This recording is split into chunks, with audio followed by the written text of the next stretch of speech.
by the board to replace me. So you'll all be much happier. So as Superintendent Hill has outlined, we certainly have a good sense of the challenges, but in Pasco, we think challenges are okay because we do hard things and we do it with a smile. So we launched a multi-leveled approach to mitigating the challenges, and that included, and really the goal for us was to meet the system's needs of increased number of teachers, while at the same time ensuring that every student or every teacher that stood in front of our students had a heart for our students and our Pasco families. And I'm gonna outline why this is great news for us, that we serve the population that we serve. We have the population that was identified by the National Comprehensive Center for Teacher Quality that new teachers want to serve. So 85% of the teachers who are choosing to go into the profession say that they want to be important in the lives of students who have perceived barriers to education. So that became the foundation for our recruitment strategy. We have that population of students in Pasco, and we can actualize that desire for our new professionals. So we contracted an external review to come in and give us some recommendations. And there was really two prongs to that approach. First was a total redesign of our human resources and our employee service, or our human resources and payroll departments into what we conceptualized as an employee services department. And that department had an eye on improving the experience for our employees from the time they apply to the time that they're hired. So the primary goal of that reorganization was to personalize that environment. And like we said, many of you had the opportunity to visit some of our schools yesterday, and I think that keen focus on relationships was evident. Well, we wanted that to extend not just from teacher to student, but from adult to adult. So we believe that by building those relationships, that starts from the minute a potential candidate inquires about the application process to really to the time when they turn in their letter of resignation. That's our opportunity to build that relationships with our employees. And we use that as an opportunity to make connections, and so that teachers are feeling connected not only to the students that they serve and the buildings that they work in, but the district as a whole. And we truly believe that that creates an environment where people will increase the likelihood of retaining those people. The second prong to that approach was a complete redesign of the way that we're recruiting to what we're calling a values-based system-wide hiring approach. So we started by identifying the characteristics or the professional dispositions present in teachers that we see make a difference in the lives of our students every day. And what we call this is the profile of a perfect Pasco teacher. So let me tell you a little bit of a story about Carlos. So this student's name is Carlos Gutierrez. He, at this time, was a senior in high school. He nominated Marcia Harold for what we call a North Star Award. So she was honored in front of 1,300 of her colleagues. And this is what Carlos said, and I'm going to read it just in case some of you can't see it. So, I can never forget the day she promised she would put me in high cap courses because she saw potential in me. The following year, I was enrolled in high cap courses. She started a fire in me, and every teacher I've had along the way has added wood to that fire, and that has brought me here to where I am today. This award is my way of saying thank you for all of the years of teaching and helping students like me be successful. So what I've described in an illustration of a story, we often are in tears in Pasco. Mrs. Harold really represents a deep pool of perfect Pasco teachers. And by identifying the values that are present in teachers like Mrs. Harold, we were able to use that as the core of our recruitment strategy. So we attend very targeted recruitment events in Washington, Oregon, Utah, New Mexico, and we use our profile as part of a screening process. So in your folder, you'll have a blue card. This is a screener that we use at those recruiting events, and down the side, you'll see where it says values. So we're really screening applicants based on those values that we identified as being present in our perfect Pasco teacher. These screeners then are used to invite the best and the brightest from those candidate events to what we call candidate days. So potential candidates come to Pasco, they spend an entire day with us, and they come from all over. And the morning is utilized as a way for us to tell our story to the candidates so that they get to know who we are. And the afternoon is an opportunity for us to get to know about them. So in the morning, they may experience a school tour, there are small group opportunities for them to interact with our departments, and we do a presentation about who we are. In the afternoon, we bring principal teams in, and our principal teams interview the candidates up against, again, a screener that looks like this. It's also in your folder that's aligned to our values. Recommendations are made on those days for potential hires. So we hire into a pool of applicants that then are placed in our schools based on fit. So we hire for the system, not for individual schools or classrooms.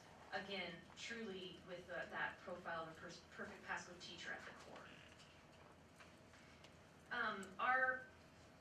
Our strategy also included redesigning our recruitment materials. So I want to point out that behind you and over here, this is part of our recruitment theme. And the theme is, do you see our bright future? So like Superintendent Hill said, when we tell our story, or when you see our materials, if this doesn't evoke some kind of emotional response, or some kind of enthusiasm to want to be a part of that, then that fit's not going to be there for us. So what we need is someone who is so committed that even when it's hard, they continue to want to be a part of what we're doing here. So this is our example, and I kind of jokingly, only maybe not so jokingly, say, if you don't cry when you see my materials, I want my folder back. So, you know, those people who know me very well know I'll take the folder back. This is also an example. This was video, and some of these are my kids, like this was a McLaughlin kid, so I could tell you the stories of some of the kids. This was a co-created piece of literature between the Public Affairs Department, so this is another part of our redesign. And then these are postcards that you get if you came to a candidate day or a recruiting event and you visited the Pasco table, you would either get a card asking you to apply online, or you might get a card that's saying the only thing missing in Pasco is you, and this would be inviting you to a candidate day. So again, it's about making sure that our recruitment materials are aligned with our values and the message that we're wanting to send potential hires. So when we look at our students, we want you to see the bright future regardless of their circumstances, and we want our teacher candidates to see that as well. So another piece to our recruiting puzzle was in an effort for Pasco School District to start feeding teachers into the pipeline in a way that aligns with our values, we collaborated with our local colleges and universities around looking at our student teachers a little bit differently. So student teaching candidates who are interested in being a part of Pasco are interviewed prior to being selected in our classrooms. And again, it's up against that perfect Pasco teacher profile. Once they're selected, they're placed with a student or a master teacher, and upon successful completion of their student teaching experience, 3 Pasco School District sponsored seminars, they have to apply with us and interview with us, and once they complete that, we award them with a $500 stipend. So they're incentivized to be a part of what we're doing in Pasco. Our experience is once that people come and are a part of what we do, they stay. And I'm an example of that. I came 20 years ago and I'm here. So we find that experience is true for a lot of us. So in addition to the partnership with the universities, we also looked at internally the way that we were doing student teaching placements slightly differently.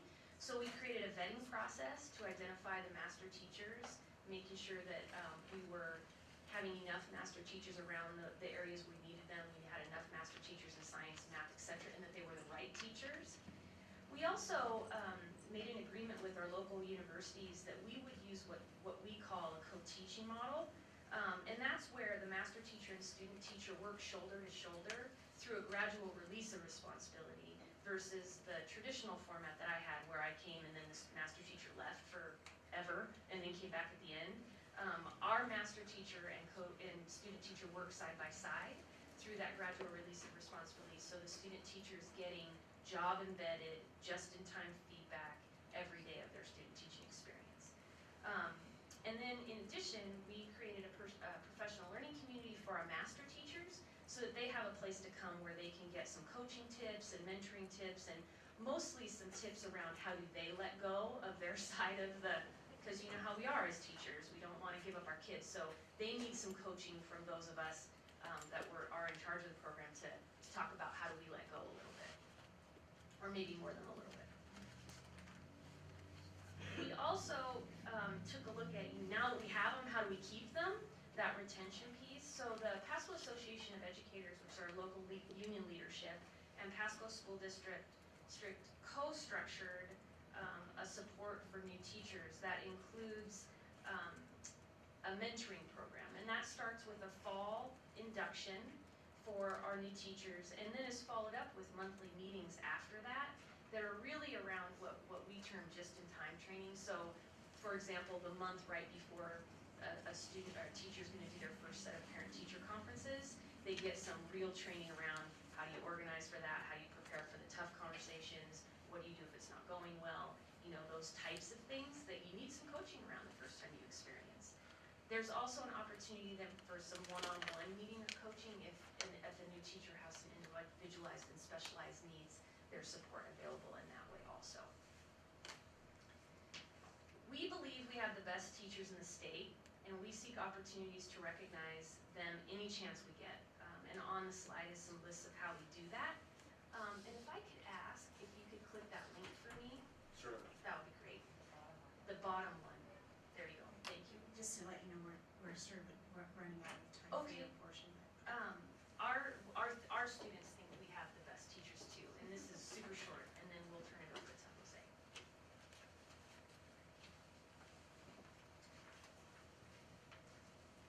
I'm a senior here at Pasco High School, and a teacher that mattered to me was my Spanish teacher, Mrs. Nunez. Ms. Nunez was my middle school science teacher, and I was a bit of a troublemaker in middle school, so we didn't really click, but last year she came back to the high school to be a Spanish teacher, and I was fortunate enough to have her as my teacher. That was important to me because I felt like I had a second chance to reconnect with her, and that connection we established was really beneficial, because she's very supportive of me when I told her that I didn't have a lot of support in my decisions to become a teacher. She helped me see that I had to rely on myself before I relied on others to be successful, and that's really important to me. She's helped me with college applications, letters of recommendation, and I wasn't going to apply to any colleges in state, and she made me realize that that was a bad decision, and now I'm applying to several colleges. Ms. Nunez is a teacher who really matters to me.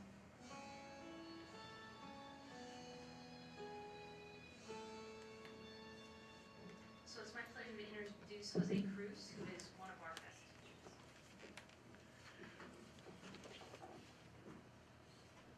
Good afternoon. My name is Jose Cruz, and I'm a third grade bilingual teacher at Virgil Robinson. And I've been there for 6 years. Ever since I got done with student taught at that building, and I was also very lucky enough to get a placement there at that same building. And I'm going to start my presentation with a profile of this student. So I would like you to imagine this student, and the question is, will this student make it out of poverty? So this student is raised by a single mother, lives off the Supplemental Nutrition Assistance Program, which is the welfare program, lives in government housing, surrounded by unsafe gang activity, no male role model, whose brothers are involved in illegal gang activity. That's the scenario. And so this person has all of the elements for him not to succeed further on in life. Would you agree with me on that one? No? He does. Well, chances are very, very high that he will not make it if he does not have the support. That's what I meant to say. I'm sorry. Okay. So, but luckily he did have that support. This student was in the bilingual program, and his experience was a very positive one. His culture and language was celebrated, and it was acknowledged. This student was taught in his language, and he thought it was very important. So he was able to maintain his Spanish language while learning English. Most of the teachers were Latino, which is a first. He saw professionals. He saw them in ties, and he saw them as very great role models. And so this person thought very highly of the teachers. And so by 4th grade, he had a very great teacher who allowed him to help out other students in the classroom. And he knew exactly that he wanted to be a teacher because he thought that teacher was such a great role model, and he wanted to do the same for others. And after the program, he exited, of course, and he was very successful. In middle school, he got a 4.0 GPA, and by the end of high school, he got a 3.4 cumulative GPA. And that student that I'm describing was myself. I'm there, right there in the middle. Okay, so I had all of the elements for me to have a big struggle, a lot of adversity to come through. But luckily, I had the support with my teachers who really cared, who really had the passion to teach, who was a perfect pastoral teacher. And so this was my experience at WSU. So once I got to WSU in Pullman, I noticed that there was a very small population of Latinos there at WSU.